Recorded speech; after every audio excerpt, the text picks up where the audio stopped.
up, everybody? Welcome to the Gung-Fu Super Bros podcast, the number one podcast for Kung Fu martial arts movies and pop culture. Hey, Stevens, what episode is this? This is episode 100.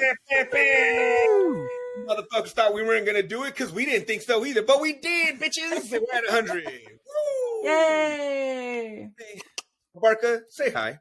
Hey, mahalo, folks. Stevens. Hello. Enrique. Hello. And Enrique, where can they get a hold of us on all our many social medias? Check out all of our socials and our podcast and our YouTube. Find all of our links on our link tree.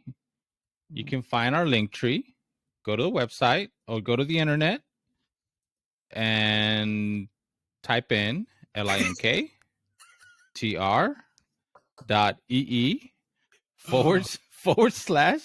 Smooth as butter, buddy. Gung-Fu Super Smooth Bros. as butter. You like that?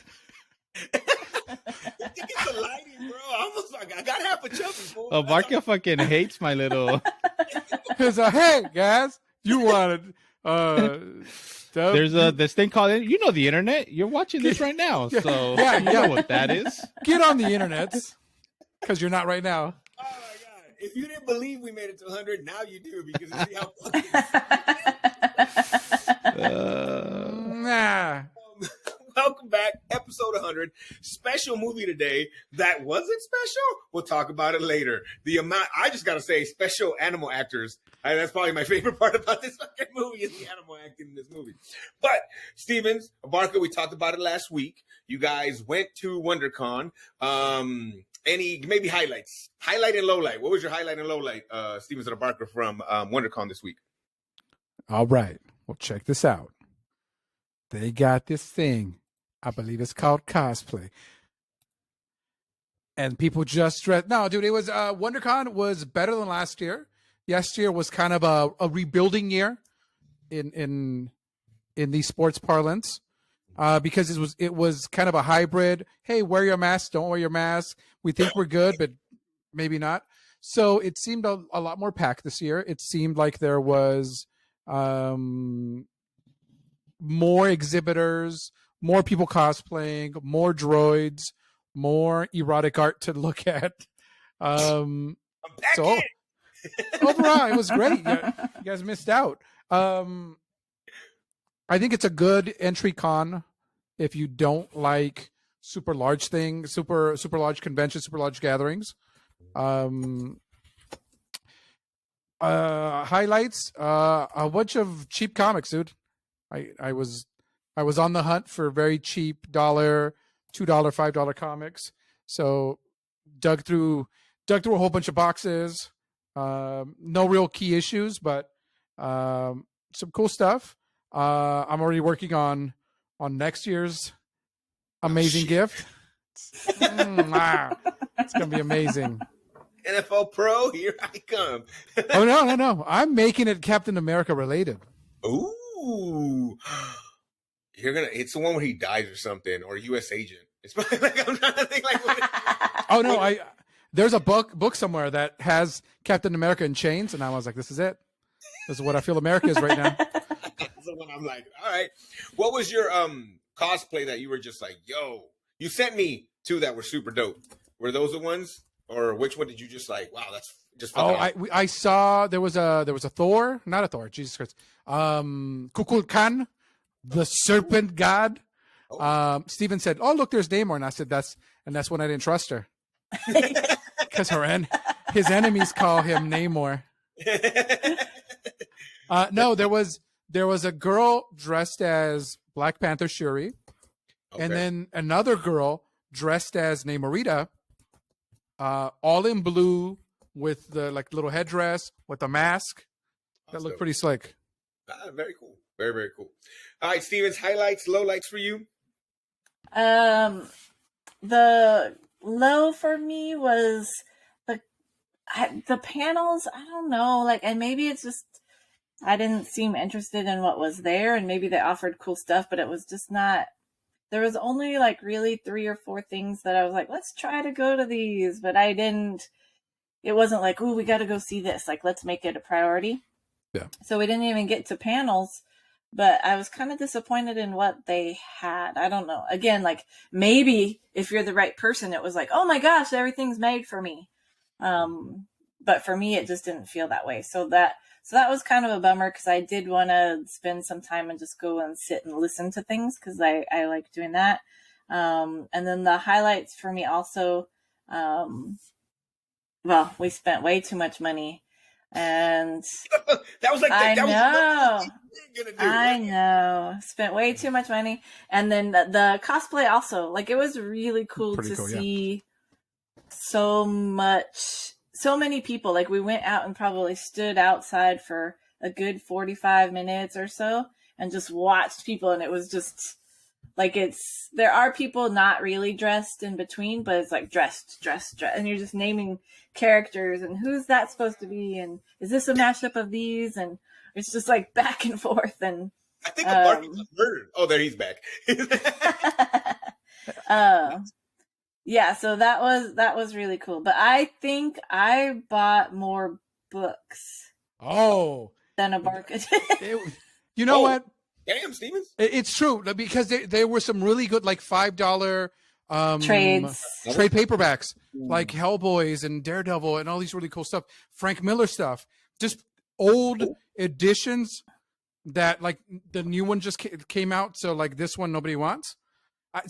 For me, it wasn't about quantity. It was more about some good stuff. Yeah, it was more about quality. Stuff. Quality. All right. What is some of the stuff you picked up there, Barker?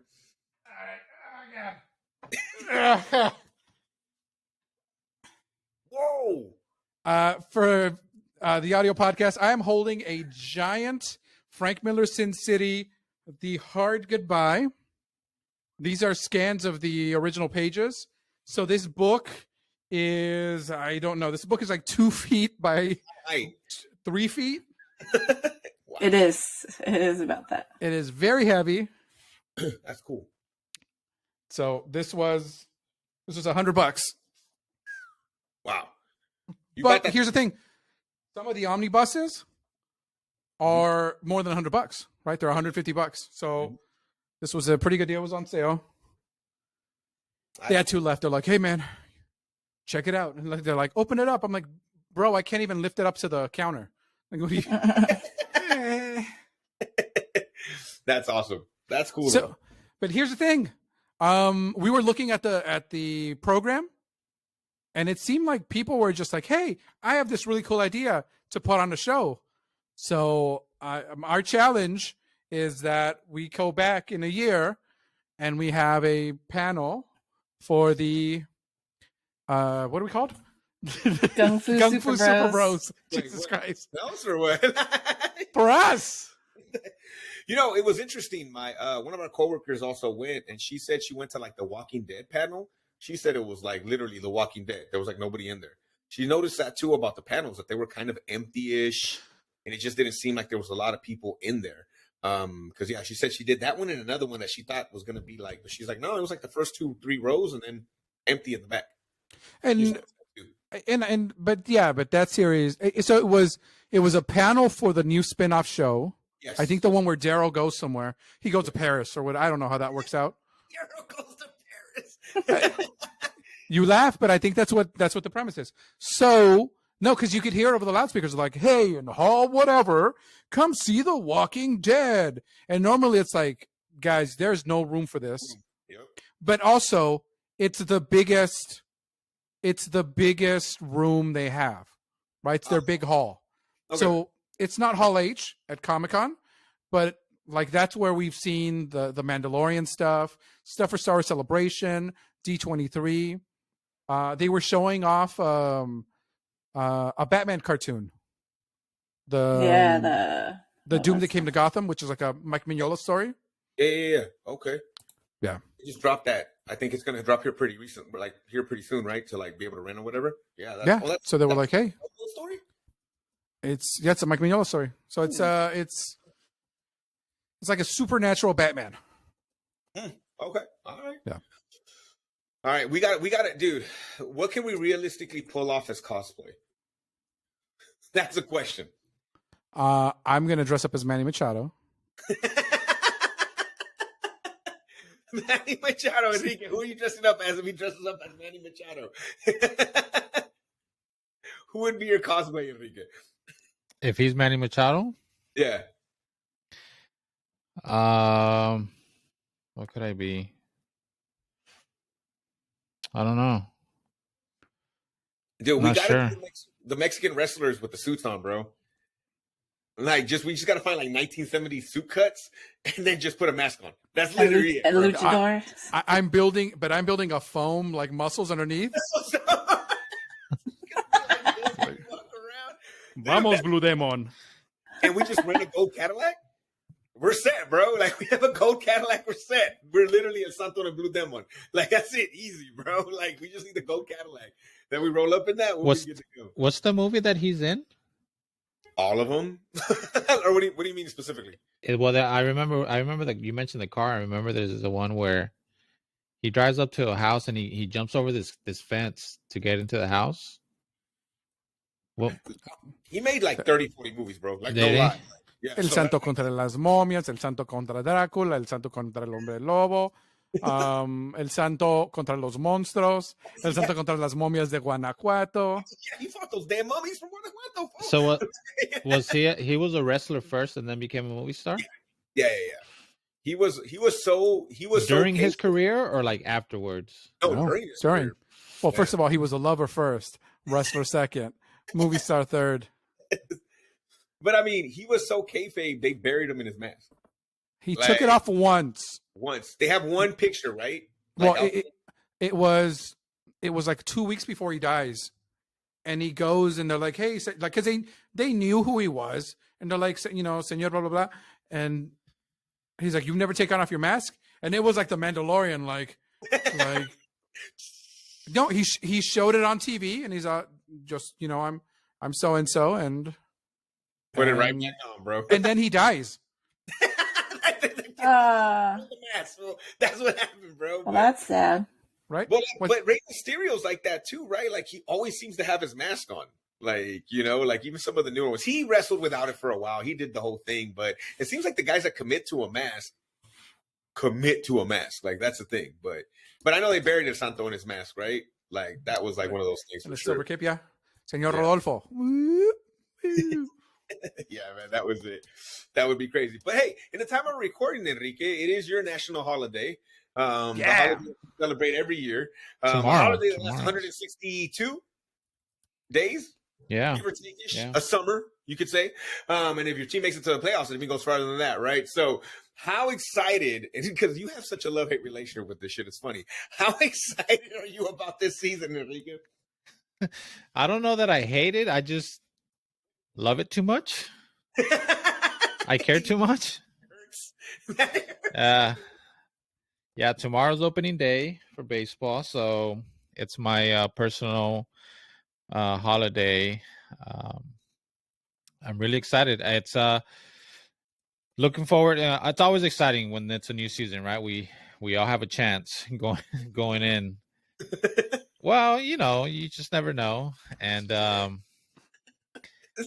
so with being a Dodger fan this year, I think going into this season, expectations I don't think are as high as they have been recently. So it's a little bit of a change, which is I think it's good. So yeah, I'm just curious. I'm curious to see how this season goes. It's a long season, but I'm ready. I'm ready for the journey that it is.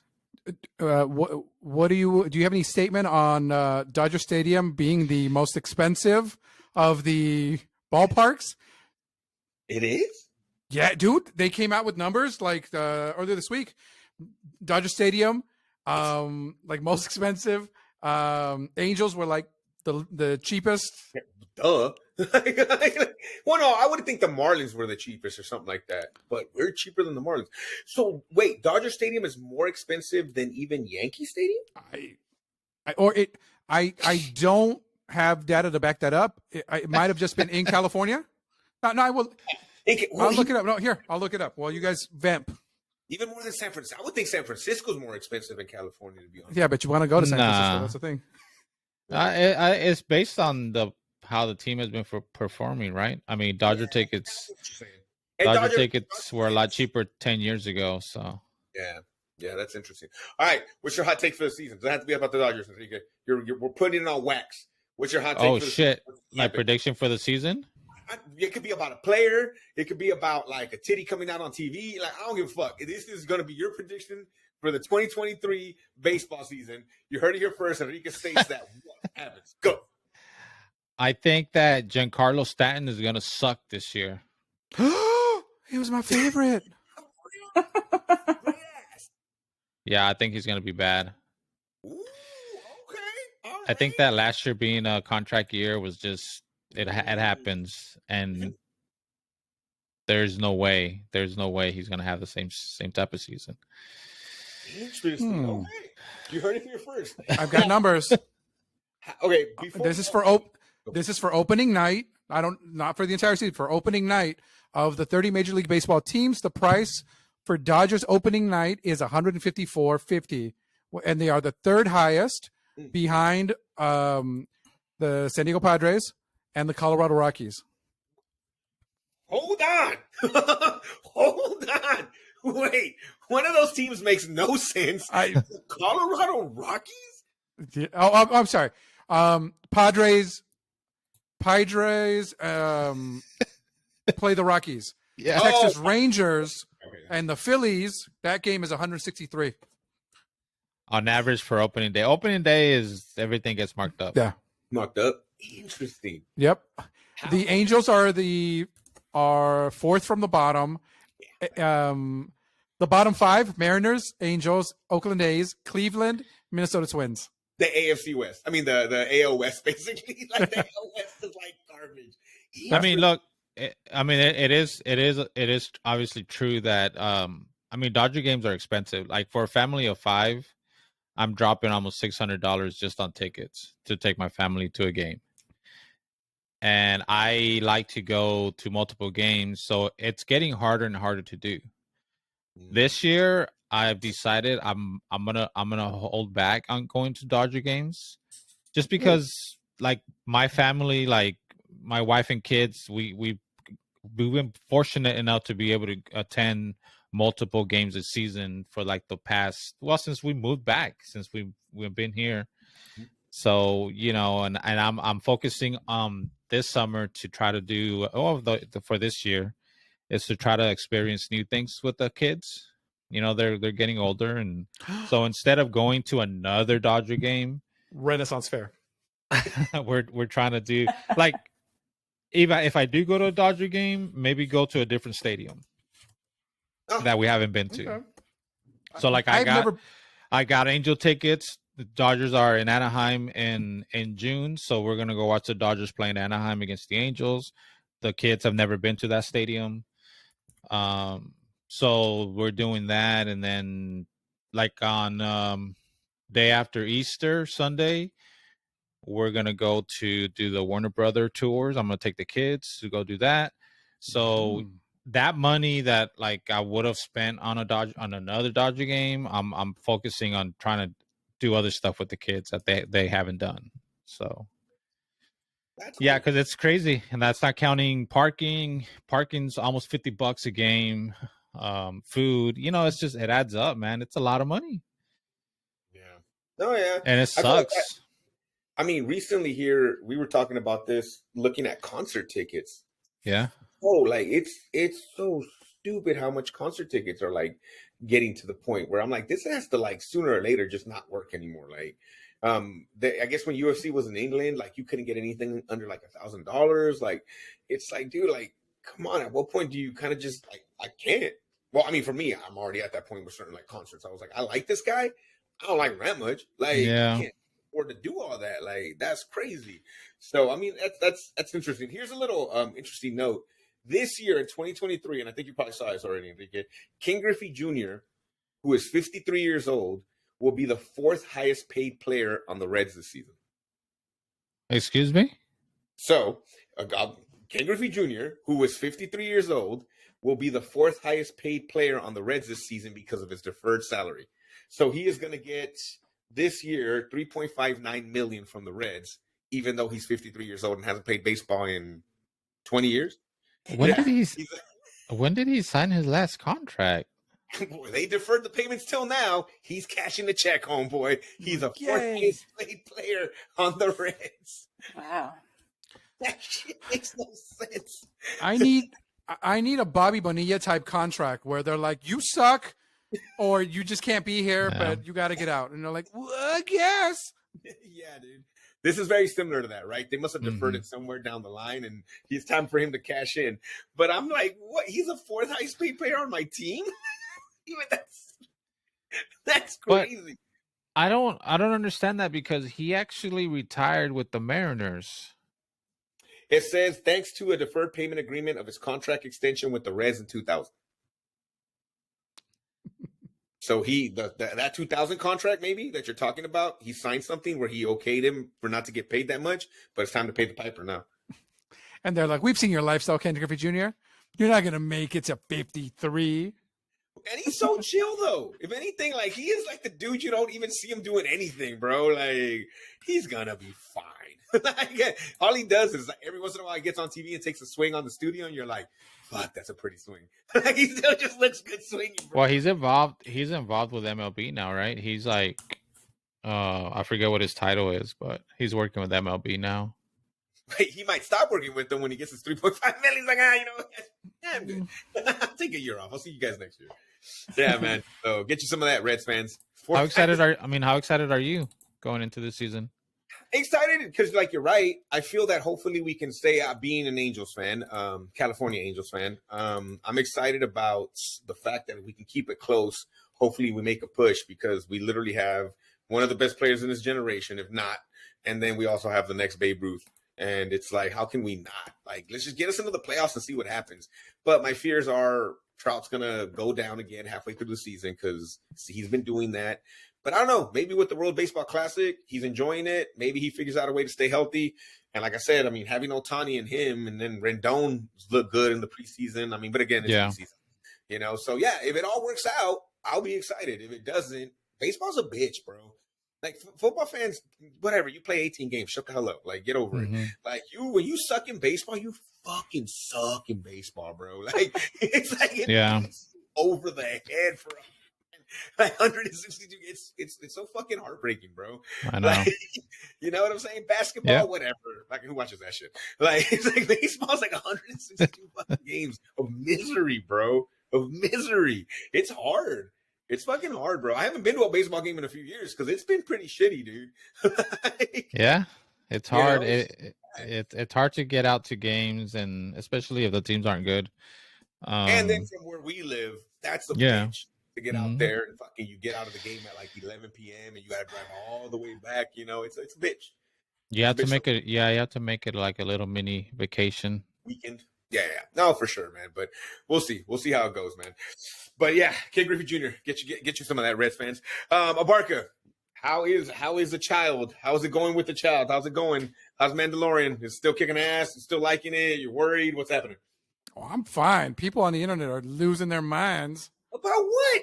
They're like, no one's watching The Mandalorian anymore. No one cares about it. And then in one of the latest episodes, they showed who saved baby Grogu, and it turns out Jar Jar Binks.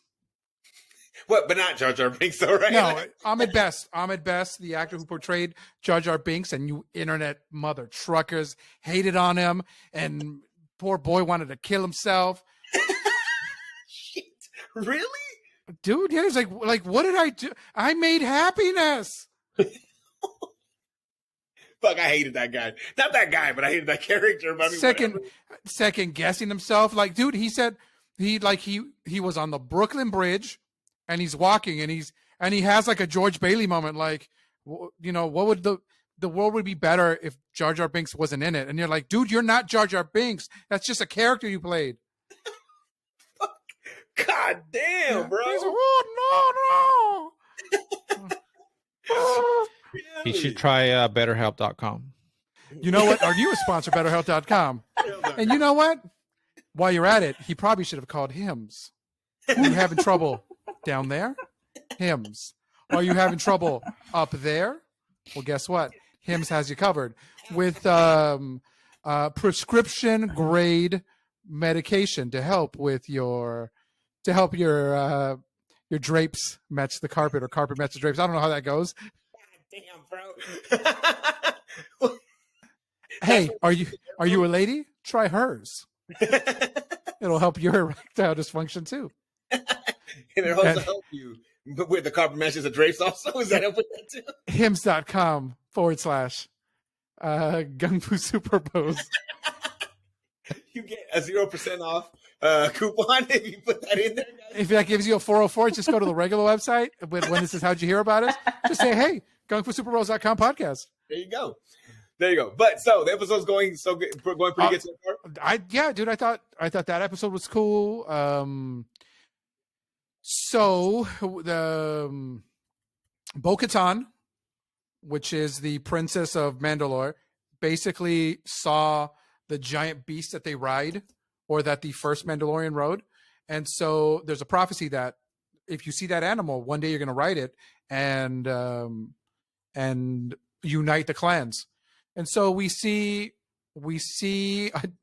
this last episode was weird. It was a giant bird on this planet, swoops down and just takes kids. So the Mandalorians have to go and fight this giant bird. And the latest episode's badass, dude. It's you have Apollo Creed and pirates come to his town, and basically he calls the Republic for help, and they're so stuck in bureaucracy, they're so stuck up their asses that they don't understand that there's a new villain coming, but they don't see it. And so one of the officers has to call the Mandalorians to come and help. And so it's a battle against pirates on this planet. That's pretty badass. I love that somebody who's listening to this right now that doesn't really know Star Wars heard you just say Apollo Creed's in this, and they're like, wow, Apollo Creed is in the Mandalorian? That's kind of crazy. He has the American flag shorts on, and he's like, he's ready to fucking go. It's like, oh shit. The Mandalorian said, ring that bell. Ding, ding. And they fought it out. Don't throw the towel. So I enjoy it. Again, there's so much media that we consume, right? Like literally on your phone, you could spend the length of this podcast looking at garbage on the internet. And it's not good enough. I don't know. Like, I don't know which people want. Interesting. So what are they saying about it? That no one's watching it because it ended with an awesome cliffhanger where like Baby Grogu was, they let him go, and then in that first episode they're like, Baby Grogu's back. Where did I miss that? And they're like, oh, you had to watch this other show and catch up on the story. So it's just complaints. I feel like it's people complaining to complain now. Is it the complaints coming from Star Wars fans, or just people that because they're not Star Wars fans, they're just not relating to it? Well, I presume if you're watching this show and you're 3 seasons in, you're more than likely a fan of this series or of the Star Wars series in general. But I guess there was some, and then there's rumors that there's infighting, and so then that makes people happy, and they're like, see, I was justified in my hatred for these people because they don't even know what they're doing. I guess there were some people got fired at Marvel, and they're like, well, hopefully the movies are going to be good because for the while they were like just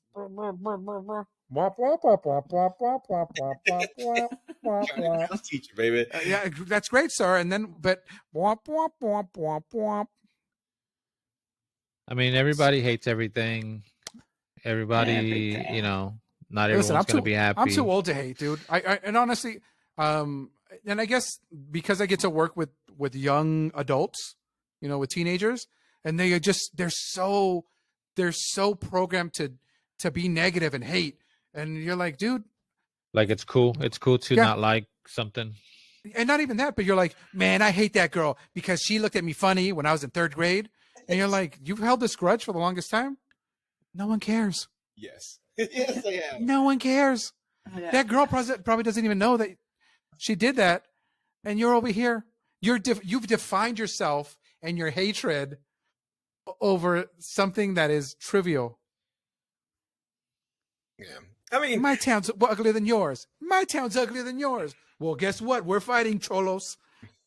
that's the thing you said though. There's so much on there to watch that if you don't like something, just don't fucking watch it. Like, why are you even talking about it if you don't like it? That's But then I feel left out because everybody is liking it. I mean, that's the thing. I mean, if you don't like it, fuck it. You got so much shit to fucking consume, man. Like, so much crap out there. I was telling Barca, they have this series called The Monster Factory on Apple, where they follow this wrestling school and the people that do it, and how like they go through the process of trying to get signed by WWE and these things and shit. It was pretty. I'm only like 3 episodes in, but I'm like, that's fucking. These motherfuckers are making lifestyle choices, like they're going for it or whatever, you know. But it's just kind of like any other sport, right? For every one person that makes it, there's probably like millions that just fucking get stuck in these like high school gym like wrestling things and stuff like that, and like battered bodies and all this stuff. So it's gonna be kind of cool to watch and stuff because it has the Apple glow to it, so it's well made. But like it's just kind of like I'm gonna see where it goes. One person already got signed in like I don't know, they thought it was gonna take longer, but one of the girls, and she's 19, literally got signed up by WWE in like the second or third episode, and you're just like, wow. Okay, all right. So it's gonna. I don't know where the show's going. What's the latest with WWE? I don't watch WWE. WrestleMania this week. King though, bro. Like they're still king. They haven't been bought by anybody. Vince is back in. Is he? I heard he was going through some shit, right? I think the like actual number of amount of money he paid for like keeping people hush came out, which was a lot of money, but he's still the dude. And allegedly he's still like making decisions for creative, right? Like that's the problem with WWE when he still wants to run it like it's a 1980s WWE where fans think it's like art. Okay, this is real, at least buy into it that it's real, right?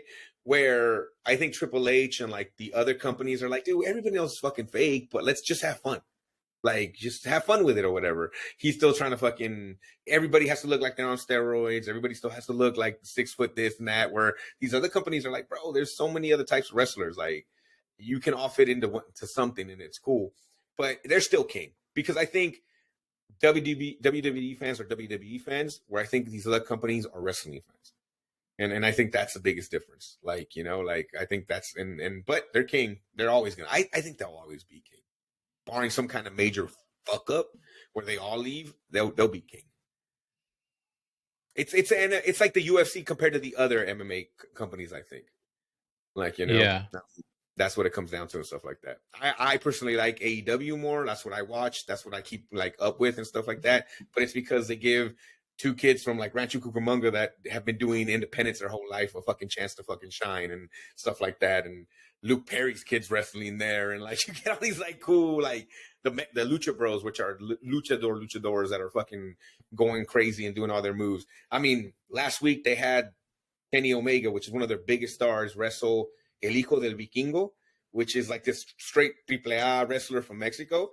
Fucking blew the roof off the house, bro. They were doing shit that I'm like, human beings shouldn't fucking move like that. It was a great. That was amazing. You were just that was amazing. WWE would never do that.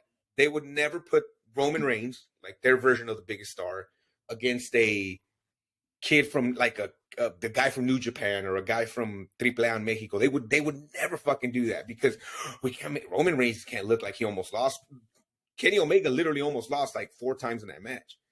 Like, and it was cool because when he finally pins him, he like puts his hand on him and he like grabs his hand and he kind of was like, dude, good job, bro. Like you could tell. And it was like that because he's fucking just, it was awesome. It was a great match. So it's just like little differences like that are kind of cool. And, you know, so, but yeah, but WrestleMania is, I mean, WWE is the UFC. They're the big show, at least money wise, because WrestleMania is coming up and that shit will probably break all kinds of records. Right. You know, so it kind of is what it is. But, okay. Enrique, please tell me, because I know Stevens did. Please tell me you watched the last episode of Ted Lasso. No, sorry. Shit. I know. I sussed that out at the beginning. No, I haven't watched the last episode. I haven't seen the last episode. I didn't realize it came out early out in the week. The new episodes. Well, it's Wednesdays, but you get them on like 6 p.m. on Tuesdays. Okay. And I watch it like at 6:01 on Tuesdays. Like that's Yeah. my thing, like on Tuesdays, dude. Yeah. I mean that character totally is Zlatan, right? Oh, bro, that's what me and Stevens were saying, and it only gets worse. Like Zlatan's gonna sue Apple TV. Like, that's how much like Zlatan this motherfucker is, bro. It is comical. Like if he has, I should have checked the credits. If he doesn't get something on production, bullshit, bro, because it is comical how much like Zlatan he is, bro. But I'm even loving the name with the Z, like I mean, yeah.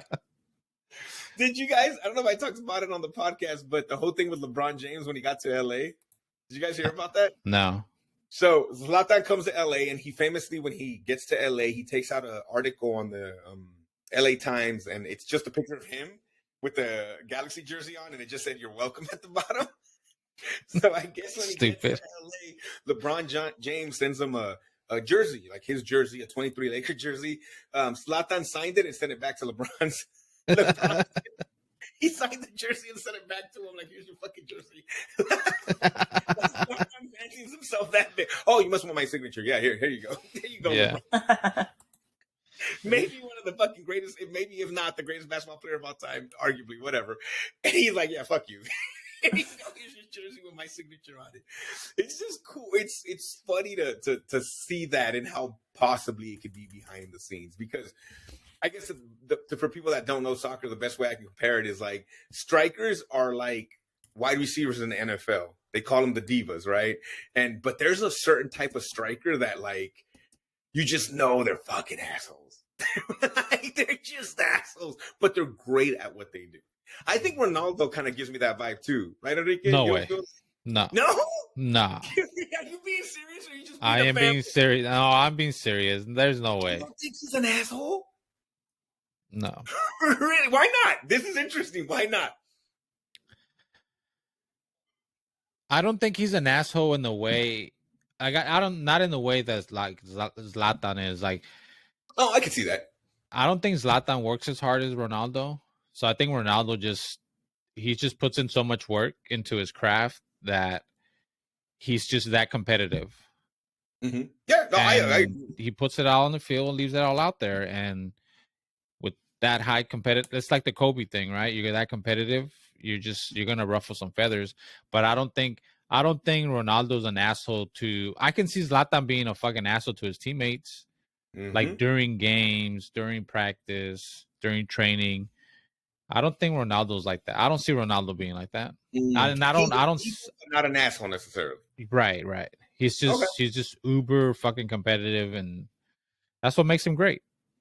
Yeah. No, and that he is. Well, there was that video of Zlatan when they were doing like the wall for a free kick, and he literally just pushes one of his players like to get off of the wall and go stand somewhere else. He doesn't like, hey dude, move over there. It's just a little like get out here. And the guy's kind of like, what the fuck? Like, dude, like just tell me what you know what's going on. But I mean, yeah, it's you'll watch this week's episode and you'll be like, holy fuck. Like, what the hell, dude? Like, they're not even trying to. Oh, that's Zlatan. Oh, man. Hey, I'm laughing because I know everything you're talking about. And it's you froze on us, buddy. Sorry. I was just saying that again. If Apple doesn't pay him some money, bro, I don't know. I don't know how they get away with that, because I heard it, and that's why I laughed. I was like, No, yeah. And hey, that season ending of Shrinking. I haven't seen that either. My God. I did. Yeah. Oh my God, so good, bro. At least I don't think I have. Wait. You probably did. What was the second to last? Oh, the last one's the wedding. Yeah, the wedding. There's a wedding, and at the end, his hat blows off, and then Shia LaBeouf tries to pick it up, and he puts it on, and he's like, He might be my favorite character. I love him in this show. He's really good. Every character in this show is really good. Yeah. Guys, ever since I discovered that there was a fourth Indiana Jones movie, I'm loving that one. I think that's my favorite now. I don't. Yeah, I don't think I don't think I'm caught up. I think I still need to watch the last episode of Shrinking. It's good. It's good. They've all been good though. They're like They've all been good. really, really good. So, okay, for our 100th episode, we decided to not finish it because technically speaking, there's another one, but kind of go back to the beginning, kind of circle back to the beginning. We kind of finished with the last complete movie of this man's career, Bruce Lee, a reason why a lot of people got into martial arts films. And we circle back in the 100th to the first one, again, martial arts, because he did a lot of stuff when he was a little kid, but martial arts. I'm really interested, and I've been looking at some stuff about the making of this movie, how it all went down, why he got such a big jump on this movie, because realistically, this is the one that kind of skyrocketed him into like being the man, right? But, when we talk about this movie, I'm really interested to see what Enrique thinks, and we'll talk about that after this imaginary but real break.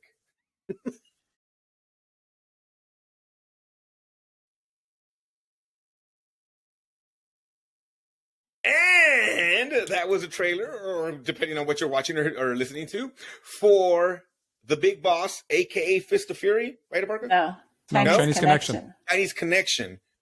And so then, what's Chinese Connection in China then? Fist of Isn't that Fist of Fury? Okay, the first one. It's a mess. Yeah. It's weird. So The Big Boss, Bruce Lee's first martial arts movie. Hey, yo, Barker, hit him with the back of the box. Oh, I got you. A young man sworn to an oath of nonviolence works with his cousins in an ice factory where they mysteriously begin to disappear. This movie is directed by Wei Lo and Cheseng Wu. Stars Bruce Lee, Maria Yi, James Tien. Where's the Big Boss? Ying Che Han, Tony Liu, Kun Liu, and Nora Miao. And then a whole bunch of other cousins that are that I love their intros. I'm something, and I'm this. So, yes, it's Bruce Lee's first Hong Kong movie. Enrique, what did you think of The Big Boss? So this was his first movie, like major movie that he's in, other than like the stuff he did as a kid and stuff. And then The Green Hornet, which was a show. Yeah. This was after the Green Hornet. Yes. Yes. So, a little backstory, which we've seen in the movie, right? Like, he is not getting any love in America, and they're like, "Hey, we have a movie for you. Come and talk to us." So, yes, this is the first Hong Kong movie. Okay. Where I'm curious, where does this fall for you guys in the Bruce Lee Bottom. Oh, we think it's the weakest. Yeah. We think it's the weakest. Although we love it so much that we made our own version of this movie. Mm-hmm. This is the bottom, though, because even the fighting in the Game of Death, the beginning of Game of Death is straight hot garbage. But when you get to the pagoda, that fighting's cool because, like, the first level is this fighter, and then the second level is fighter, and then you fight Kareem Abdul-Jabbar. The fuck? Like, that's super cool. This is the bottom for sure. I even like the fighting in Game of Death enough to like that more than this, if that makes any sense. Yeah. So, what did you think of this movie? I didn't like it at all. Yeah, I didn't like it. It was the pacing was really bad for me. I didn't like how the movie just kind of went from here to here to here to here. Like, I don't know if that makes any sense. There was a lot of walking around. I felt like we spent a lot of time in places where just unnecessarily, like, you know what I mean? It was really boring. Bruce Lee for the first hour and 20 minutes of the movie hardly says anything. There's a little fight scene in between. Yeah. I didn't find myself caring for anybody. throughout 3/4 of the movie, like I just didn't like. I didn't care. Like, why am I? Like, who am I trying to? Other than when Bruce Lee be on the screen, but like I said, for 3/4 of the movie, he doesn't really do anything. And then, of course, the fighting at the very end it's Bruce Lee. Like, he's awesome. But I didn't. Yeah, I just for the most part was just bored, and I was really worried that I was missing something. I'm like, do these guys like this movie? Like, am I like, what am I missing here? And I was already thinking, well, how is the Barker gonna make fun of me because I don't like this movie? Oh my god, he hates everything. Like, what's the Barker gonna say? Wow. Oh my god, he hates everything. Oh my god. Oh look, I mean, you know nothing of you my just comedy. don't get it. You just don't get it, right? You just No. Here's the interesting part. This is, I will tell you, I do watch this movie once a year, but I revisit the other ones more frequently than this one. But so tell me what's the best thing about this movie? If you don't have this movie happen, you will never get John Wick. You will never get realistic fighting. You will never get 2-3 punches and move on to the next person. Because remember, everything we've shown you before this is flying in the air, 35 punches. What's crazy about this movie is you can tell, and why I like seeing it, you can tell the director and Golden Harvest's ideas clash crazy with Bruce Lee's ideas. Mm-hmm. To the fact where his fighting, even to me, doesn't even look that good in this movie because he's fighting against opera style fighters. Yeah, he's fighting to the dance. Where think of Way of the Dragon, think of Enter the Dragon. They're 2-3 punches and you're done. Yeah. Like you have to, even the final fight in Enter the Dragon, it's more of the mirrors, right? Yeah. It's more of the claw. It's more of the different things he can do. Because once he puts hands on the dude, it's a wrap. He's fucking right? Like even when Jim Kelly and Roper are freaking doing the bets, he's like Roper gets hit like twice, and he's like, "Are we done? Can I fuck this guy up already, bro?" Like, right. It's more of that realistic, and I know realistic. I'm not fucking trying to say that Bruce Lee, whatever. No. But it's different than the dance, which I do like that. But at a point in time, you need to get to more of those realistic fighting, and that's the clash. And it clashes so bad in this movie. Yeah. Stevens was saying there are cuts that make no fucking sense in the fights. Yeah. And Stevens, please correct me if I'm wrong. The original director gets fired in this movie. Well, that's what I was looking to see if he was fired, but he called him. It's Wu Chao Sheng, and he referred to Lee as 3-leg Lee because he thought he only had 3 kicks. And he was like, this guy can't fight. Like, this guy just wants these short,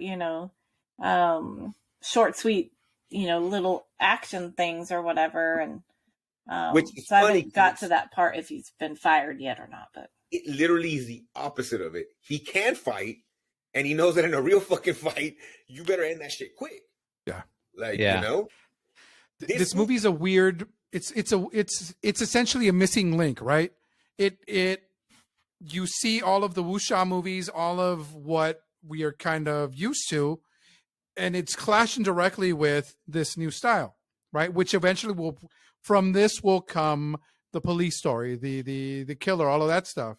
But like, you need this pivotal moment in Hong Kong cinema to move it forward. Like, Bruce Lee is trying to evolve it, and these guys are like, no, dude, we have a formula. It works. Trust us. You'll be a big star anyway. And he's like, well, I want to give you guys this. Let me do it. Which they weren't necessarily wrong, right? Because they were successful. Yeah, but they also Bruce Lee stuck to his guns. Like, he wanted to do his thing. And like not little things, but like, first off, the movie, he wasn't even the main actor in the movie when it started. It was the homie that fights at the beginning. Yeah. That was supposed to be the guy. Yeah, you can totally see that. Where have we seen him before? Is he like the Street Fighter guy? Because there's 2 Street Fighter movies. I thought we saw a movie with him. Not the Street Fighter, but yeah. But yeah, I mean, you can totally see that. You get that feeling. You get that feeling from him when you're watching the movie, right? I mean, he's a big deal. Mhm. He could be the main guy. But I think he's in Fist of Fury also. Yeah. Yeah. Okay, maybe that's where I remember him from. And he's in a bunch of movies, but Fist of Fury is probably the one where we watched him. But I think what ends up happening is Brucey gets there, and as much as you can hate on him, he's so fucking charismatic that it's like, fuck, we got. He's in 36 Chamber. Oh, he is. Yeah. Oh, okay. I have to watch that again for him. But like, yeah, he was a star of this movie, the other guy. And I think just when Bruce Lee got on camera, they probably were like, fuck, dude, we can't stop looking at this guy. What the hell? As much as you want to hate on him. Then the director gets fired, the new guy comes in, and he probably is like, dude, this is where you want to this is where the horse you want to put your fucking wagon on, because this is gonna be the guy. But that new director, I still think, didn't know how to fucking match him up. Because think about, like, okay, the scene where I was walking like an idiot, where he becomes a foreman, and they're like to me, it was like the scene from Dumbo when they're walking together in that line, 2, 3, 4. I'm like, what the fuck? And then I thought about it. What other movie does he do that's comical of acting? Like, he might do something here and there, but not to that fucking extreme. That to me is Jackie Chan, right? Like, oh, he's gonna do something funny after, whatever. But for Bruce, I'm like, I don't remember any of that in Way of the Dragon. I don't remember any of that in Chinese Connection. I don't remember any of that in Enter the Dragon. They had comical things in the movie, but I don't remember him being like the slap dick. I mean, whatever. It just makes sense, right? That this is his first movie over there, because they didn't know what they had, and they hadn't figured out how to use them yet. But why, if this is people's first? Because again, when you in Abarca, that scene where they surround him, right, and you start seeing Bruce be Bruce and grab crotches, and I was like, there it is. He fucking grabbed a dick, and he's like, because again, if you're gonna fight somebody, you probably want to punch him in the dick, like at some point in time, right? So as soon as you see that, you're like, okay, there we go. That to me, I'm like, dude, there it is, and maybe that's what it is. But again, the movie that was literally the #1 movie before this was The Sound of Music. And then this in China and Hong Kong, and then this movie drops, blows all those numbers out the water. Is he that good? But like, because again, martial arts movies have been successful. So I wonder what was it that they saw? Like, if you could go back in time and sit there, like, why did they love it so much? Just his look, right, Barca? I mean, you see him on screen, and you're like, man, you fall in love with him. I mean, look, I've said before, like, he is a charming dude. Like, yeah. Like, you can see why like Linda falls in love with him. Well, all these other ladies, but I think what is appealing is that you see him even in this little vignette. It's a break from everything that came before, right? The formula is broken, and that innovation, I think, is what drives people, and the ability to see there's something here. So I'm going to keep my eye on this guy, because maybe the next one is going to be pretty rad. And they were right. And they were right. And the fighting in those movies were completely different for the time.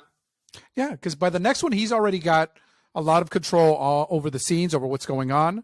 By the third one, he writes it, right? Fourth one is, by the fourth one, which Game of Death, like, he is directing that movie now. Right? They call him, hey, Warner Brothers is calling. He's like, oh, hey, guys, I'm gonna go do this thing, and I'll come back. And so it's... What was after this? After this is Fist of Fury. Where, like, his teacher dies, and he's fighting the Japanese. He kicks a sign out off the air, and they shoot him at the end. Like, that's a kick-ass movie. Like, that movie's badass, bro. Plus, it has a fucking soundtrack forever. Like, the movie's fucking amazing, dude. Like, so the jump from 1 to 2 is like huge, right? And then what? Enter the Dragon after that? No, Enter the Dragon is the last one. Yeah. Well, Game of Death is the last one, but the last complete movie, Enter the Dragon. Yeah, it's the evolution from movie to movie is like 10 movies for other actors, right? Mhm. He's like, oh no, I'm never gonna punch somebody and leave a cartoon cutout of them. Like, That shit was horrible. Yeah. Dude, what's so sad is that usually when we watch these movies for the podcast, I sit here in my office and watch them just so I can focus and no distractions, whatever. Last night I actually put it on in the living room with my wife sitting next to me and the kids. Oh, two of them. The other one, is too busy for us right now. But and I'm like, dude, I'm gonna put this Bruce Lee movie on, and so they can find out who who Bruce Lee is. And then this fucking thing starts, and I'm like, oh no, this is not. And I didn't say anything, but my older son, he like completely checked out. Like 20, he made it like 20 minutes in, and he was like, I was hoping that it would pull him in and he'd like watch it with us, and nah, he was done. And I felt it. I'm like, God damn, like I don't even want to keep, but I'm like forcing myself to sit there and watch it because I don't want to like quit on them, And gosh dang it, but then like I said, I just kept thinking to myself, like, what am I missing here? Am I supposed to, like, because I was under the impression that you guys, because it's Bruce Lee, that you guys really like this movie, which I'm sure you do like it, but you acknowledge it's not his best. no, movie. But again, I think you have to have this happen Yeah. for us to see the Donnie Yens, us to see that Jet Li stuff later. I just think if you don't have this happen, and maybe it'll happen later. Who knows, right? And I understand, I get that, but as me watching as a 43-year-old man watching this movie for the first time in 2013, it's just not there. It's just not it, 10 years ago you watched this, Enrique? 2023. Sorry, my bad. How old are you? I know. Wow. Enrique's got secrets. 2023. This is why you're here, Steven, so you can. I got you. Yeah. Thank you. It's kind of interesting to because most of the time when we see these changes in movies or changes in genre, you see it when a new movie tries something different, right?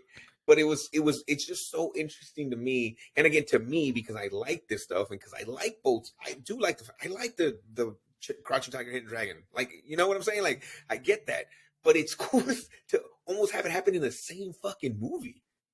Like, you could see they wanted to like you could just see the conflicting styles, and that shit was hilarious to me. Because, and not in a funny way, just in a way of like, wow, this set must have been fucking crazy. So the fact we have two directors, I'm reading here that like he actually went to the Shaw Brothers after he went over to Hong Kong, talked to the Shaw Brothers. They offered him $2,000 per movie, and he was like, "What the fuck?" So he had to go back to the States. Then Raymond Chow splinters off from the Shaw Brothers, but his movies weren't keeping up with those movies, so he's the one that took a risk on him and said, "All right, I'll give you $15,000 per movie. Let's come and make these movies." And that's when he comes back and he starts with this movie, and it kind of goes from there. And literally the director that ended up finishing The Big Boss, his son was the one that was like, dude, you guys need to see this guy that does Kato. Like, he's a fucking badass. Like, he's the next one. And that's when they took the chance with them, and Raymond Chow did and took the chance with them and kind of went from there. But it's even kind of cool to see how much Raymond Chow, either because Bruce Lee fucking forced it or not, was kind of willing to be like, here, go for it, dude. Right. You want to make Fist of Fury and you want to go with that? Go for it. Because he had to have way more control in those other movies because it's almost a different movie. Yeah, like and the scenes that he's in, like that's when you perk up. You're like, hey, oh, okay, he's back. Yeah, because I could care less about the cousins, and they're like, you got a big head, okay, or like, oh, please love me, don't love me. Like I could care less about that. Are they cousins? Are they cousins? I think cousin means something different, right? But at one point, and by the way, did you guys watch the? I mean, there's the dub version, right? Is that the only version we get over here?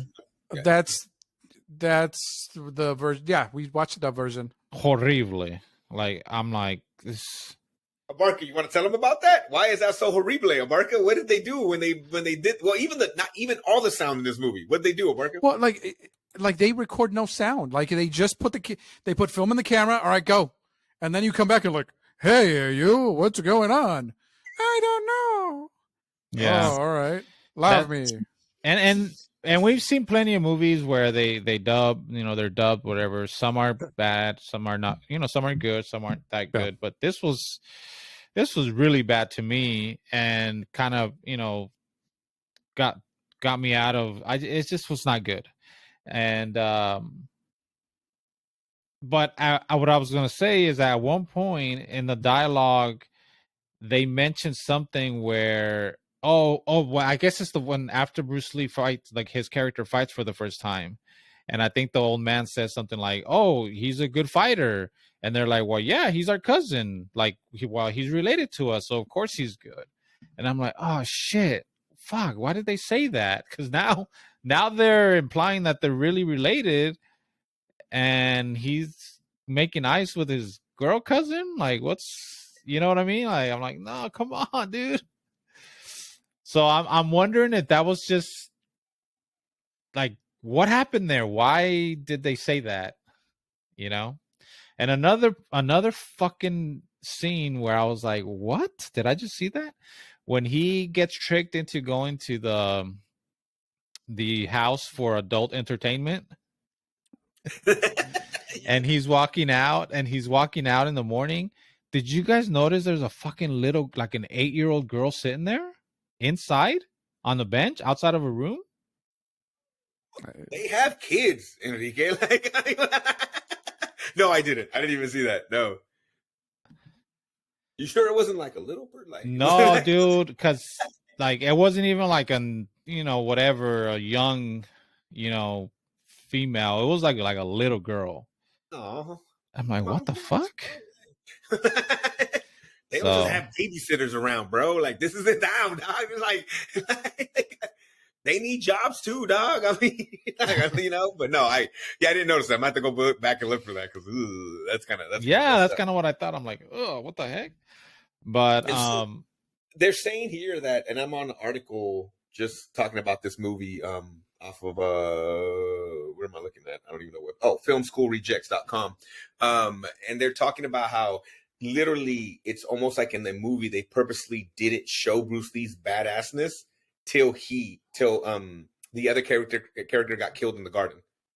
And it's kind of like once he gets killed in the garden, it's like now you let the dog off the leash. Now you let Bruce be Bruce. And that's why and you talked about this, Stevens, that you felt like for a while you were just like, fuck.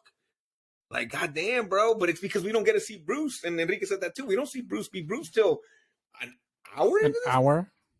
Yeah. I mean, he's walking around and barely speaks that whole time. Yeah, so you don't even get that part of the charisma, right? He's like this thing, but it's kind of like they don't even let him be because I think they know what they have, right? They're like that whole time, the very beginning, the whole time he's walking with the old man. The old man's doing all the talking, and he's just like, oh, Mm-hmm.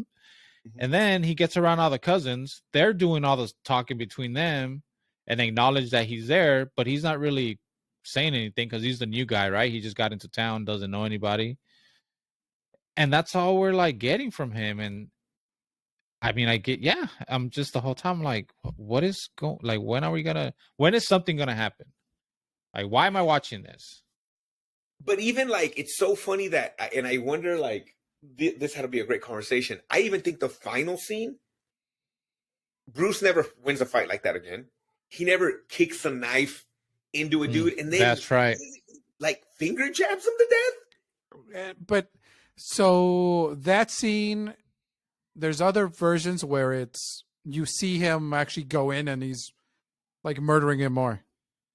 Oh, well, then he does get on top of him and he's like, gata, right? Like he starts like really continuously beating the living crap out of him. So, I mean, we get that.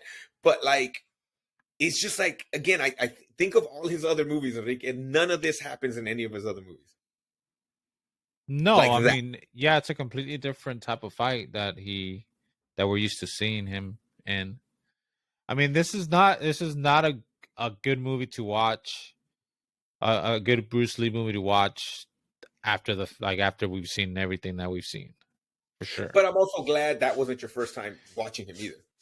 But maybe if I watch this for the this be the first thing, maybe because I don't know any better, maybe I like it more.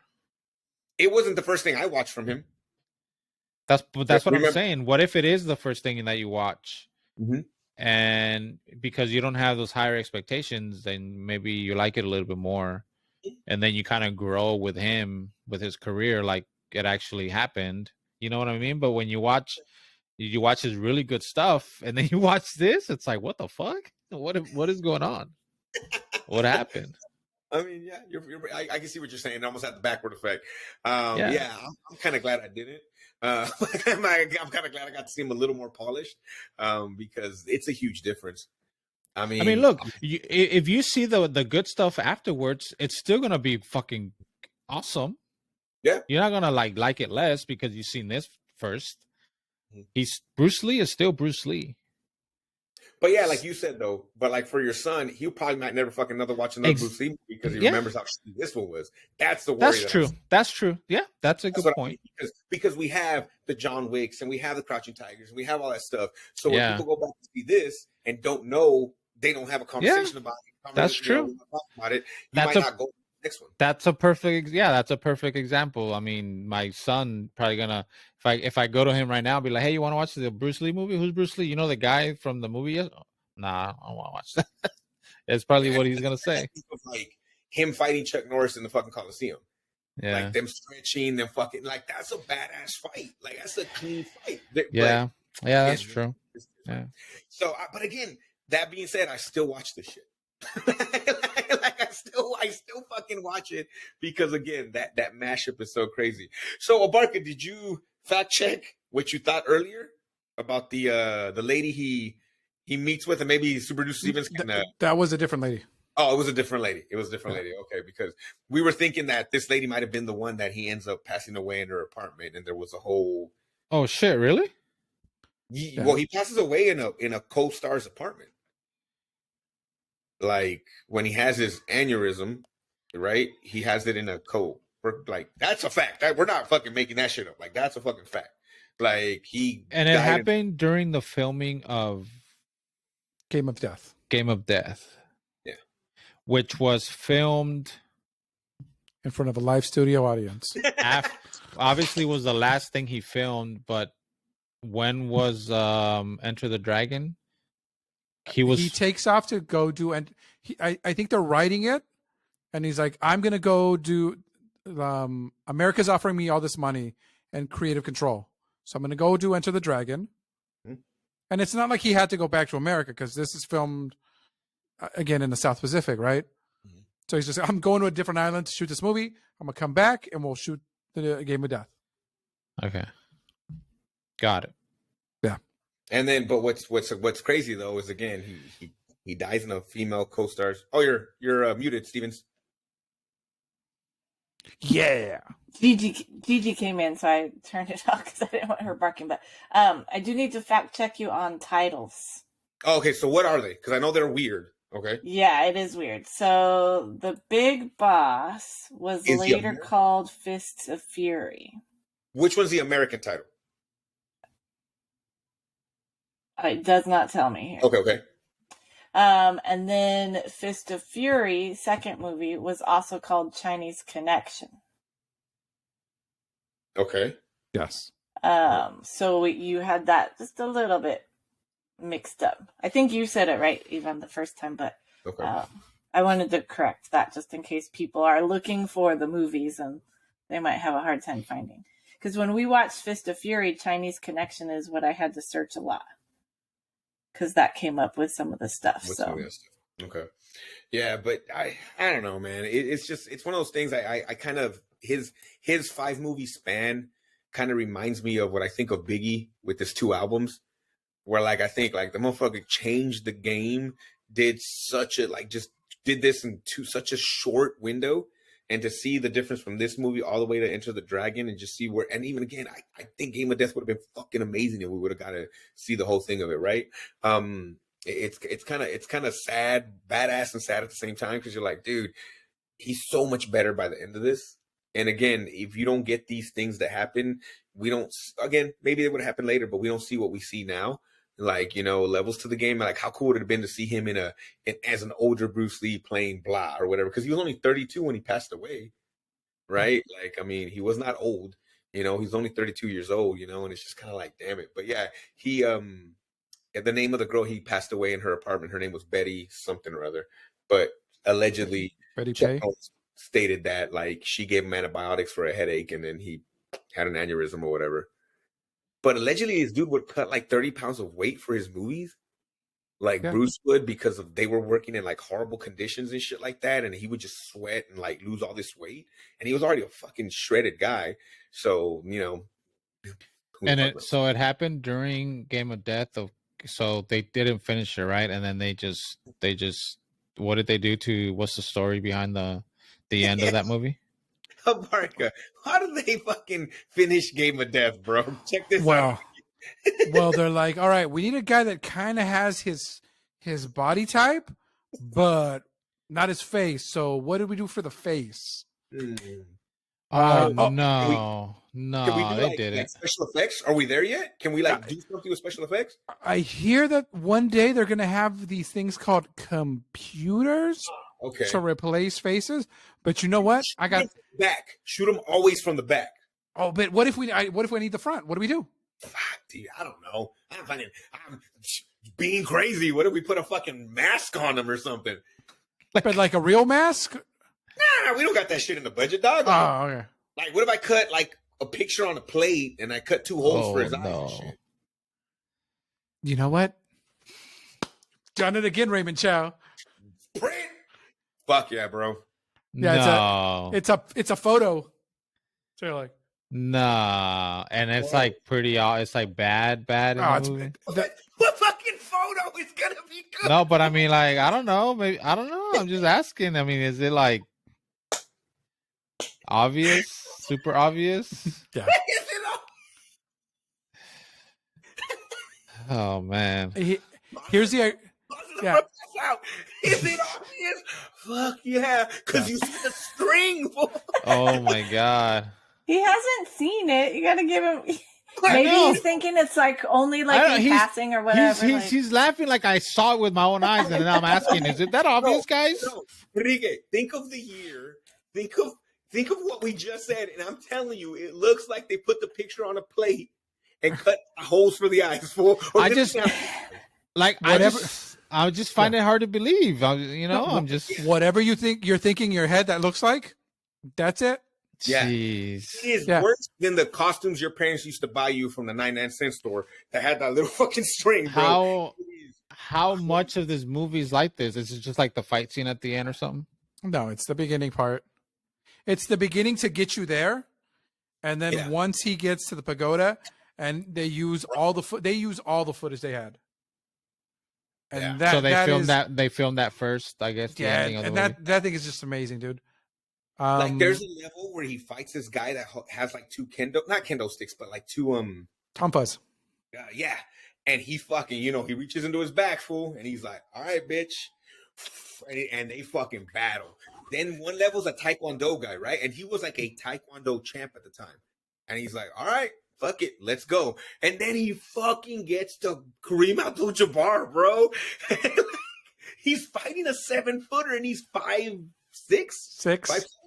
Yeah, and it looks fucking insane, bro. Like it was gonna be awesome, dude. It was gonna be fucking cool. And I don't know if they were gonna film more levels, but like it was it. Like entering at the bottom, getting to Kareem Abdul-Jabbar. Like it's just fucking wild, bro. Like, oh, it's so good. And when you see a footprint this big on a chest, fool, that's fucking badass, dude. Like, and this is like Milwaukee Bucks, Lou Alcindor, right? Like, no, he's already with the Lakers, I think. Or was he with the Lakers already? 70. Shit, he might have been in the Bucks, bro. Like, not to be dumb. You looking that up, Enrique? Looking up what team he was on when he filmed Game of Death. But yeah, dude. But no, if they met in LA, he's probably a Laker. Probably a Laker. Probably a Laker already. No, but man. He's not. It's crazy. He has the ironic part is that many years later, when his son Brandon dies, they have to finish The Crow by using a body double, and then now digitally recreating his face.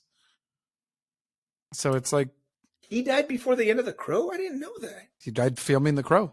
Yeah. Holy shit. And so they had enough footage where they could kind of assemble a rough movie, and they use CG to fill in where the scenes that he needed to be in that weren't filmed. When Oh, was wow. Game of Death filmed? What year? What do you got on that, Stevens? Game of Death. What are we looking at? 70. I'm gonna say 73. Well, it started in 71, but that's when that's when they paused, right? Okay. And he went. So I think it was like late 71, 72. Yeah, he was still with the Bucks. Yeah, 72 is when Yeah. they began 'Cause he was filming an Game afro. of Death. That's why when I remember the hair, he has an afro. When he got to the Lakers, he was bald headed by that time, right? So yeah, he still had that little fro on him. Yeah, man. So it's wild. It's wild, man. It's again. It's like that would have been another banger, dude. That would have been another good one, man. And then who the hell knows he goes from there, right? Especially after like Enter the Dragon. Like think of him working with American actors, maybe then allowing them crossover, so we see this happen quicker. So now more people are coming over, like and it's just a shame because again, none of that. But again, as crappy as this movie is, without this weird back and forth, without this directors getting fired, because again, the director that gets fired is like a total kung fu like director, like he's like that dude, and he has, and for his defense, he's probably like, who the fuck is this guy? Like, like you see the shit I turn out over here, bro? Like, like who the fuck are you to tell me? Instead but he was wrong. Like, I mean, he was wrong, or he just wasn't ready for it, whatever it is. But you have to have this happen to have the others happen, and it's just badass. What's interesting is that no matter what, the ending of this one, in the Bark, you kind of had a like, did she turn him in or whatever? But it has the sadness that a lot of his movies seem to always end with. Like you don't get the I did it with him as much as you get like the dude, even when you win, you lose. Like and because he's good, I'm assuming he's getting locked up for murder, right? Yeah, because it seems like he murdered everybody. Everybody. All right. The animal acting in this movie, guys, might be my favorite.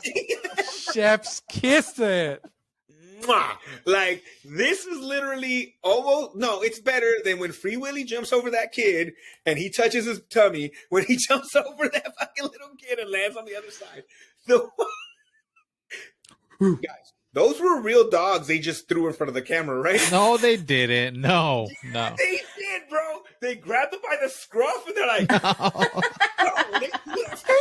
bro, those weren't fake dogs, bro. I think I saw some paws on a stick flying through the screen at some points. In the sky when you're shooting up to the sky, and they just kind of pointed out that a couple of them did look like they were fake, like paws on a stick.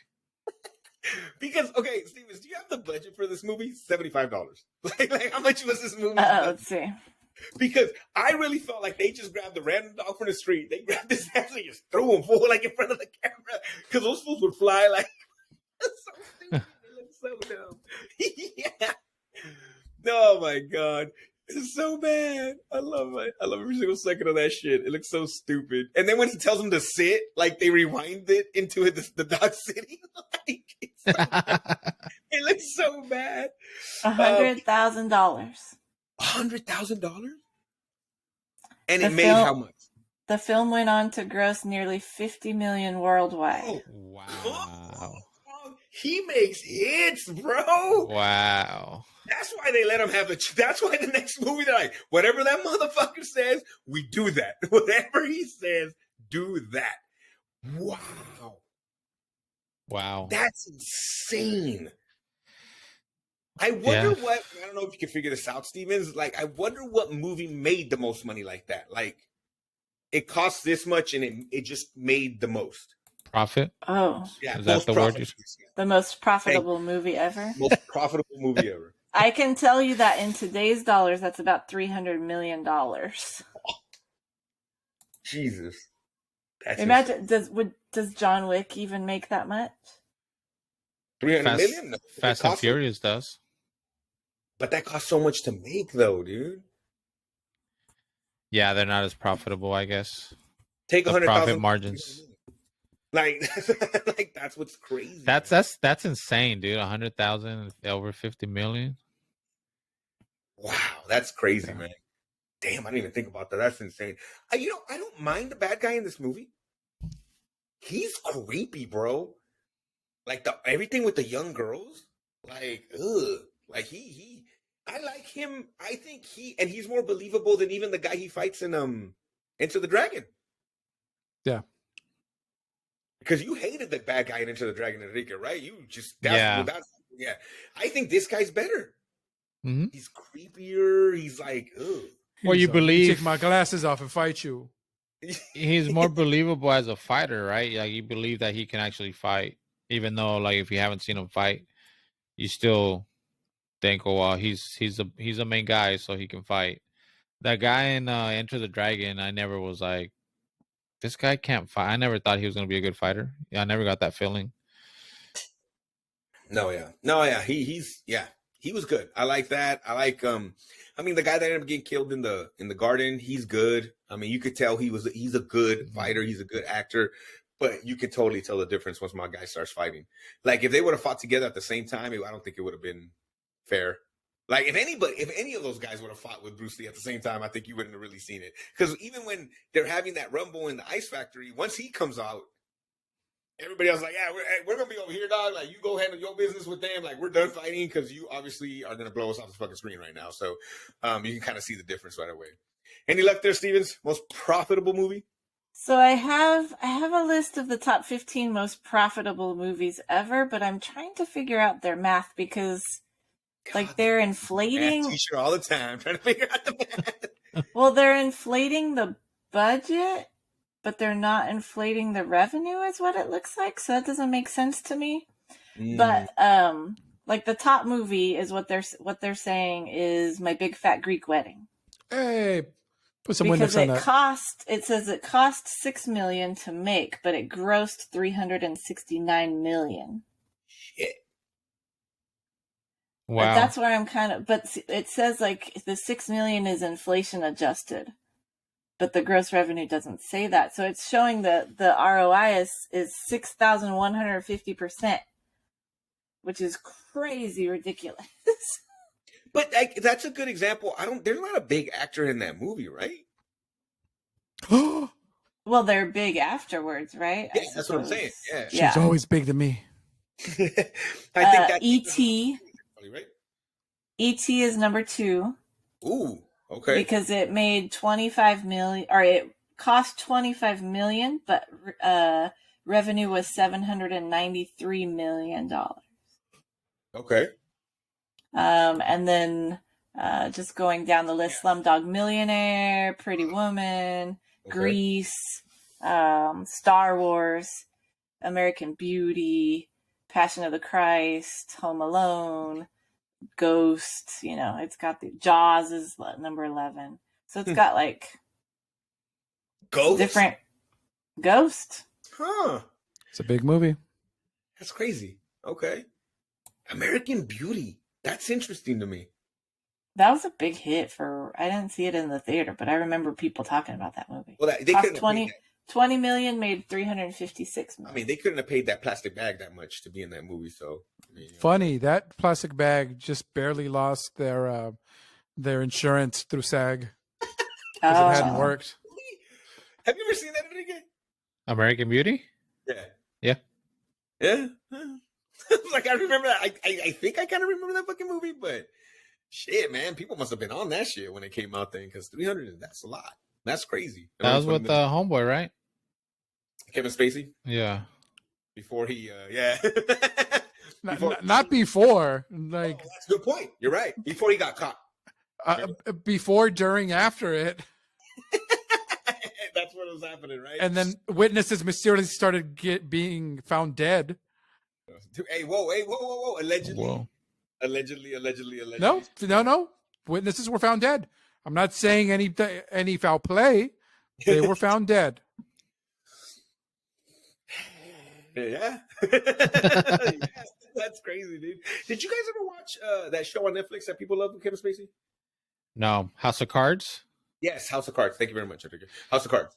No, I never watched it. I think I tried watching it, and I just I like paused. I put pause on it because I wanted to pay attention, and then I never went back to it. You know, the Italian Stallion loved that show. I Italian Stallion mean, it loved that. seems like it's great. Yeah. And he said that once and he goes, look, I know everything that he did and why they took him off, but he said that once they took him off, it just like, Yeah. because they didn't have time to take him off, right? They didn't know how to do it, the story, yeah. Yeah, and he died. And Right. They just kind of had to go with it, and everything was like, blah. But, yeah, he said it was an amazing show. I never got around to watching that. But again, guys, that was, again, as amazing as Bruce Lee movies are, this probably not his best. And maybe, again, even for me, even with the mask with the little string, because the fight scenes are so good, it is probably the lowest one for me. John, would you say, or do you like it more than Game of Death? No, Game of Death is so cool. Because you can just fast forward the dumb shit at the beginning, Yeah, and just get to the fights, bro, and then you're good. You know. I guess you how can do the same long? thing with this. Yeah. Yeah, but how long is the beginning of Game of Death where you have to put Ooh. up with the mask? Let's see. I don't know that. Game of Death. What do you have to put up with the mask? have to put up with the mask. I mean, you can fast forward that stuff, but what are we looking at? Game of Death is the running time. It can't be more than like an hour and 10, right? What do we got? So it's a good. I mean, it's a good chunk. It's not like an opening fight scene or anything. No, it's getting you to the pagoda because he's like an undercover cop or something, right, Abarca? I'm trying to remember. I'm not Game remembering. of Death is an hour 40. Holy hell! Ooh. Oh, we need to rewatch that. we need In 50 episodes, people. We're gonna do it for 150. 150. Okay. Oh man. So Okay. it's a good chunk. It's like a good. I mean, would you say it's over half the movie? I can't. I'm trying. I need to rewatch it. I can't answer that question. Barker, do you remember exactly like how much time? 20, 30, an hour? What are we looking at? 40 minutes, maybe. 40 minutes. Ooh, 40 minutes of it with the mask. Yep. Ooh. But then you're like, 40 hey, minutes, I know. 40 minutes of Bruce Lee. Oh, okay. 40 minutes. Ooh, that's ooh. That means an hour with the mask. Oh shit! That just changed the dynamic of this movie. Yeah. Oh, and when we watch it, we're watching all an hour and 40 minutes, bro. You can't fast forward. It's your first time. No. I'm not. Yeah, no, I won't do that. Spring and the Wow. like, yeah. Wow. Why does he wear a motorcycle helmet for a while? yes. Why is he a guy in long shots with aviator glasses? yes. Why does everything look like he's so far away in this movie? Yeah, it's ridiculous, dude. It is ridiculous. Good times. All right, guys. Well, Stevens, I think I know. Oh, well, Enrique, you asked your question. We can easily answer this, but go ahead, Enrique. What's your question you always ask? How do we make this better? Boobs. Wow. More boobs? Hell yeah. Just let Bruce Lee do Bruce Lee. I think if you from the beginning give him, and I get it, he's brand new, so it's hard for somebody who's established to do that. But I think if you give him free reign, like you probably did in all the other movies, you would have had a better movie, personally. Abarca, what's up for you, man? What do you think? Boobs, man. More boobs. All right. Yeah, boobs that weren't hit by that bastard hit me with darts. Darts. Oh, craziness. Stevens, what's our top 10 list? We haven't went over this in a little bit. So what are we looking at in our top 10? We have not seen our top 10 list in a while. But at number 1, you have Fearless. Number 2, The 36th Chamber of Shaolin. Number 3, One-Armed Swordsman. Number 4, Everything Everywhere All at Once. Number 5, Enter the Dragon. Number 6, Crouching Tiger, Hidden Dragon. Number 7 is Police Story. Number 8 is Police Story 3 or Super Cop. Number 9 is The 5 Deadly Venoms. And number 10 is Ip Man. It does not break my top 10 list. Much as I love Bruce, we have seen some amazing movies. Not for me. Enrique? No way. Okay. Abarca? I'm gonna put it on there, guys. I don't think Ip Man. has what it takes. Abarca. 10? He's number 10. Okay. Look, man, it's okay. Well, here we go. Would you tell people to watch this movie, Abarca? I would say watch clips of Bruce Lee in this movie. Okay. Enrique? I mean, I think just for the simple fact that there's only there's just so few Bruce Lee movies. You gotta watch them all. I mean, you know what I mean? It's just as bad as this is, it's still Bruce Lee. We only get so many, unfortunately. Yeah, 5. Yeah, so knock it out. It's not gonna be the greatest watch, but it's you just gotta, out of respect for his greatness, right? Just sit through it and you can get through it. I got through it, so I'm confident that anyone can. I say yes, especially if you are a fan of martial arts movies and you kind of gone through the decades and the different types of. It's kind of like my beef with when people say this is the best of this, and I'm like, that's fine if you feel that way, but do you know about anything before it? Just so you can kind of have something to gauge it against, and you can kind of see the struggle in that movie again. Like, if you listen to this and you watch martial arts movies and if you haven't watched this, you got to watch it, because you can literally on screen see where, like, the guy dies in the garden, and then now I want realistic fighting. And it kind of happens in the movie like that. And it's not his best, but How many overall scenes do we get of like flying around? Because we get it with the guy with the semi main guy in the movie, where they kind of jump, they kind of fly around, right? Not around, but a couple big jumps. Yeah, 3, 4. Mm-hmm. And but then again, not just that, we also get the long fight, right? Where it's more like it takes him a lot longer to kind of defeat. Where when you see Bruce, that's why they have to surround him with the circle of guys, because he's 1 punch, 2 punch, and he's done. Yeah. Where when that guy fights, it's like they're doing that thing, right? Where when you come at Bruce, next guy, next guy, right? Like, because to have a chance when you're fighting multiple dudes, you better take them out with a punch or a kick. Yeah. Like, that's your only chance. And again, I think that's the biggest difference you see, right? Maybe not so much flying, but you do. But it's like, oh, it took me a long time to defeat these guys. Nah, I'm gonna show you how you can do it quicker, Mm-hmm. and that kind of thing. So yeah. So doesn't make our top 10, right? Crazy to think a Bruce Lee movie doesn't, but it doesn't. At least not even for a little bit or whatever. But I think because they have continued to get better, and some of the ones before were amazing, that's why it gets there. So, Stevens, what are we watching next week? So next week we're watching a. Don't do it. Don't do it, beautiful Stevens. little Stevens, movie. look, at this point, Stevens, you can make your own choice. He gave you the opportunity to just say what you could say whatever you want to say right now, and that's what it's going to be. So It's true, but I'm really intrigued. Real quick, before you say the movie, parts of this movie of The Big Boss are actually edited into Game of Death also. So we'll get to re-see some of these. I don't know what necessarily, but I just saw that right now. I was just looking for something. Sorry, Steven. So what are we watching next week? Stevens. No, we're doing it because we're homies, Stevens. yes, but we're I want homies, to right? see this. I want to see this because I'm intrigued by the James Bondness. Oh my god! And I'm very intrigued by the 2'9" actor from the Philippines named Ernesto de la Cruz, but whose stage name is Wang Wang. Yeah, Wang. We are going to watch For Your Height Only. Where is this available? Believe it or not. Amazon Prime. Oh, okay. We don't have to pay for it, Enrique. Come on.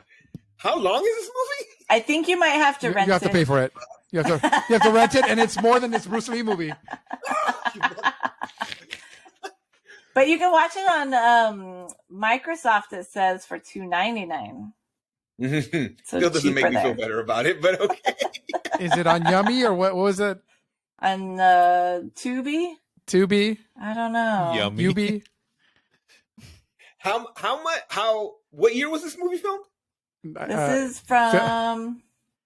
Oh, so I'm looking at the actors thing and not the movie. Filmed thing. probably 1980. Released 1981. Okay. All right. I hate you guys. I hate you guys. He's looking at it. He's looking at it. I hate He's you guys. 2'9", Enrique. 2 feet I want 9 the version inches. of Barca showed me a cut where like it's obviously dubbed audio. I want that whole movie of Barca. Like, I want that whole dub movie. That sounded hilarious when he showed me that clip of that movie. Hey, you can watch it on YouTube, I think. Yeah. I'm sure you can. I'm sure. But Yep, Enrique it's wants free the there. quality. Oh, Enrique then wants the quality. 4K resolution, Amazon. All right, for your height only, next week's movie. If you're wondering, we're gonna take a little bit of a break, but we are gonna go into season 2 of Warrior because we need to hurry before it gets taken off the channel. So we need to make sure we do that. Shout out, a little side shout out. Enrique, I don't know if you watched this. HBO Max. Mighty. Wait, Enrique, here. How about this comment? This comment says, "Wow, the body count in this movie is insane. Definitely on par with Commando." Whoa! On par with Commando. Just saying. Come on, Enrique, give it a chance. This guy's like the John Wick of his time. I'm looking at a picture of this dude with a jetpack on. What is going on right now? Oh, I'm sorry. James Bond does it, and he's like, oh, look at me. I'm a James Bond. I'm very innovative.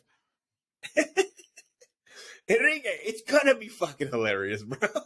It's gonna be good. Here's another comment. Wang Wang is the shit. Wing Wing's the shit, dog. Like that obviously is like I need nothing else to hear that Wang Wang's the shit. I'm in this motherfucker. Just Watch saying. me fucking love this movie. Fucking buy you see a poster behind me. Guys, you won't believe it, but guess what? We have a special guest star. Wen Wang. He sits on your lap for the whole podcast. So that. All right. Hey, Abarca. If people want to leave us a message, where can they do that? I'm glad you asked. So if you got the internet and you got eyes and ears, guys, leave us a voicemail at www.gungfusuperbros.com or visit our Google Voice number 661-401-5941. Be a part of our show. Remember, rate, review, leave a comment on Apple Podcasts, Spotify, Google Podcasts. If you're watching the video, like, comment, subscribe. Ring the bell icon for notifications. New shows on Mondays. Awesome. Asterisks. Right. Maybe, hopefully. Maybe not on Mondays. Hey, Abarca, say bye. Be good humans, folks. Enrique, Bye. super producer Stevens. Bye. And remember, my name's Yvonne. Love you guys. Just keep away. Go on. It's not your fight. Wee, wee, wee.